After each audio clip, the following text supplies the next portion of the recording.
Lord knows I had a bunch of horrible failure attempts at my first time at, here it is, setting up a remote camera.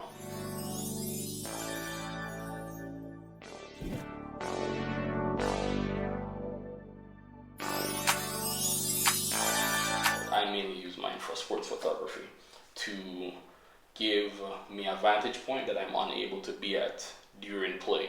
So football, behind the goalpost, horse racing underneath the rail by the winner's post. For horse racing, at the top of the start, top of the gates, right where the horses run out, so you can't get a shot with like facing down with the horses galloping out the gates. And I've recently utilized a remote camera while covering the swearing of the Prime Minister, because we're unable to be in the room due to COVID restrictions. I'm actually going to be utilizing a similar setup using this equipment here. The last one with the swearing, I used the built-in Wi-Fi in the Nikon D850. There were stability issues, so I'll be going old school and using these pocket wizards, which I'm going to show you how to set up right now. Let's get down to it. Enough rambling. Alright, so here we have a MIDI sustain pedal. No, I'm not going to be playing the guitar. It's for use in the setup. You'll get it soon. A newer tabletop tripod, a Nikon D850 with an attached 70-200, 2 pocket wizard plus 3s, 1 pocket wizard plus 2, Nikon 24-70, and a Nikon D4s, and of course, very important parts of the puzzle, the pocket wizard pre-release cable. This one is by Photojournalism, and the 10-pin Nikon connector cable. Alright, so let's get into how we put these things together. The remote camera in this particular instance will be the Nikon D4s. Main reason for using this as a remote camera in recent times is I have some autofocus issues. Not sure what happened, but I got the camera serviced by NTS the last time I covered World Championships in Doha, and shortly after that I didn't test it because I was utilizing their equipment for majority of the championships, and when I got home autofocus was no go. Anyway, was hoping to get that fixed at Olympics, but you know, COVID and all, nothing happened this year. Alright, so I'm gonna just mount this to the tripod from now, so I'm not fiddling with it later in the setup. Alright, so let's just get this in standing position. Alright, so yeah, typically when I set up my remote camera, this is how I'd have the tripod set up so that it's able to stay sturdy, steady, no movement. Now we're gonna mount or connect the 10-pin cable to the body. I typically like to do this before I put on the lens so that I don't have anything obstructing it, right? So I'm gonna put this right here. There you go. Now it's a screw-lock mechanism right here. I'd advise always screw it in. There are possibilities that it can shift, and that would be unfortunate to know that after you have gone through all of the trouble of setting up your remote camera, scout your location, all of that jazz. I don't know, somebody walk past, knock the camera, yank the cable, and you're there being all smug like, yo, I'm gonna have some sick shots from this assignment, right? You get back to it, the remote camera wasn't firing at all because of one cable. One weak link in the chain. Now on the pre-release cable, you gotta make sure that it's set to on. So what that does is it put the camera in a ready state and it keeps it alive, right? So it will always be as if the shutter is half depressed. So the second you want to take the photo, when you hit fire from the transmitting side of the transceiver, it takes the picture immediately. Alright, so you plug that into the pocket with a pre-release cable, and then you plug the cable into the pocket wizard. And let's power that on. Alright, so you want to check to ensure that you're on the same channel, right? Alright, Alright, so currently these are on channel 4 and I have both Pocket Wizards set to transmit and receiver mode. So after all of that, I would connect the lens. After I've confirmed that everything is done, don't need the lens hood for this. It's just a simple test. There you go. And your remote camera is pretty much set up, you know, so depending on what you're shooting, you get your settings done right. So maybe you need it to be angled up a bit, you know, you angle it up and then you get your shutter where you need it to be. Now, key thing to note is the camera is not going to be autofocusing. It can, but ideally you wouldn't want it to, because while you're using the remote camera, you don't want to miss that quick moment. So typically what we do is we plan ahead and we figure out where we want the photo to be taken. So track and field, let's say it's 100 meter, they're coming straight at you down the track, you're shooting straight down the track with the remote but from a low angle.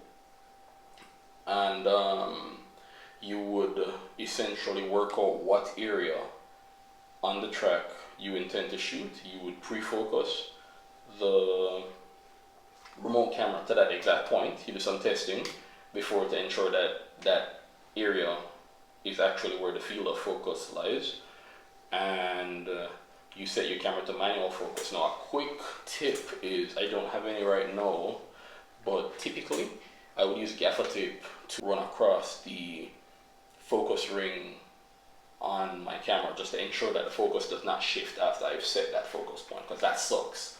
I've used a remote camera before and shot after shot, it was blurry because of some weird focus creeping issue, or maybe somebody fiddled with the camera or whatever. So you don't want that to happen at all. Anyway, that being said, you pretty much already have a set up remote camera to utilize for whatever the use case scenario that you may have.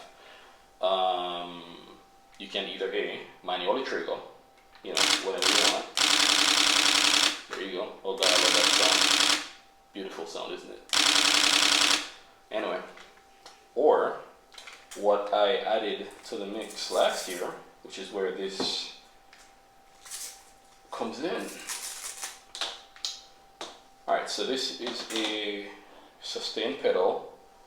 They come in a 1/2 inch plug, right? And well, this just happened.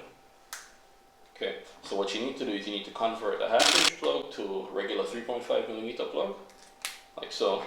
Then you plug that into the transmitting Pocket Wizard. Yeah, this would be on the floor, and then you would pretty much be working with your main camera, like so. You know, you're shooting, then they come into the zone of focus that you want the remote shot from, and then you just hit this with your foot, and there you go. Two shots, one person, two different vantage points, one person. Amazing application of technology. And the last method is, here I'm using a Pocket Wizard Plus 2. I only have 2 Plus 3s because for the most part, this would be how I would utilize my remote setup. Pedal, Pocket Wizard, remote camera, and then a main camera in hand for the main action that I'm shooting. So this is really what I'm relying on for the majority of the assignment, FYI. This is rarely my main content generating machine. This is just extras. However, sometimes those extras, you know, the dessert just makes the entire meal better, so to speak. Now, another way of doing things is you could just set up a Pocket Wizard. So instead of using this setup here to trigger the remote camera, I could actually shoot with this attached to the main camera, and every time I take a photo with the main camera, it would also trigger the remote camera. The issue with that I've always had though is the amount of content that's going to be generated by the remote camera will match what I have here, which sometimes sucks because I'm now going to have to cull through twice the amount of images. And truth of the matter is, in my particular applications, majority of the time that I shoot with this, there's no action here for this. So let's go to horse racing again. This is at the winner's post, right? The race is a, I don't know, a thousand meter straight, yeah, or 1200 meter straight. So they're coming from the top of the track all the way down to the winner's post. I start shooting from, way up the track. I don't remember the exact distance right now that I'd start at, but I'm shooting from way up the track. And at that point in time, they're just not in field of view for the remote camera. But because I have this mounted, every time I trigger this, it's triggering that. And then maybe when they're just a few meters out from the winner's post, they come in field of view for this. Possibility exists that the buffer on this camera might get filled and then the camera stops shooting. So what I've done is ensure that my remote camera is of zero use. You get me?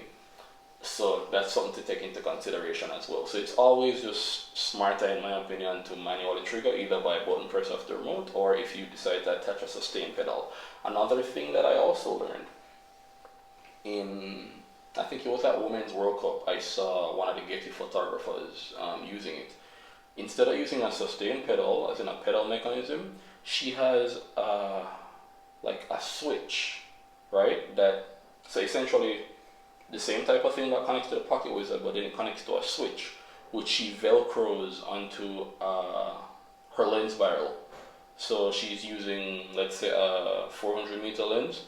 She velcros around the lens barrel that little switch, and then she can just shoot, and whenever she actually sees it in range of where she wants, where the remote camera field of view is, she just hits that button that she has velcroed to the side of the lens barrel right there, and it's very effortless and easy. I like that setup. I haven't been able to sort that out as yet, but I intend to try that at some point in the future. So yeah, either A or B. You heard both of them a while ago, right? And there you have it. That is a quick and sort of simple remote photography setup. Hope you enjoyed it. Hope you learned something. Any questions that you may have, feel free to ask. Key thing to note. So you see me using two sets of Pocket Wizards, right? In terms of Pocket Wizard Plus 3 system, Pocket Wizard Plus 2 system. Fun fact, they all work together. Downside or caveat is the Pocket Wizard Plus 2s only have 4 channels, right? So you'd have to ensure that you're using channel 1 to 4 on the Plus 3s to be able to use the old Pocket Wizards. If you're buying Pocket Wizards now though, I would suggest you look at the Pocket Wizard Plus X. I'll link it below in the video just so that you guys can check those out. They're cheaper and they come with way more channels than the old Plus 2s. I think the range was also improved. Win-win. I mean, I'm not sure if they're better triggers, no, but I was introduced to these by David Hobby, not in person. Don't know the great man, but he's the one that put me onto off-camera lighting and all this type of stuff. And to me, the Plus 3s are just the way. I like them. They're very rugged. I've dropped them a ton of times. I'm not worried about it. I love that they got rid of this gimmicky antenna design, and replaced it with how these are. It's just neater. And then on top of it, the channels, I don't remember exactly how many channels there are, but there are a ton. So you have 21, no, I think there are 21 channels, but then you can customize it by combining the letters. So you technically, after channel 17 or on channel 17, you're able to combine the letters to make custom channels. So you can have channel 17 A, B, C, D. Let's give you an example of that if it's visible. Alright, so channel 17, right, AB. It could be A, B, C, D, or it could be 17A only. Yeah, 17A only, or 17AD, or 17C and B. Kind of cool. So now if I press this, of course, nothing's going to happen because we're on a different channel, So to get that working again, I just have to head back down to channel 4. Back in business. Anyway, you guys can let me know what you'd like to see in the next video in terms of what type of setups are you interested in learning how to do, and I'll get on that. See you in the next one.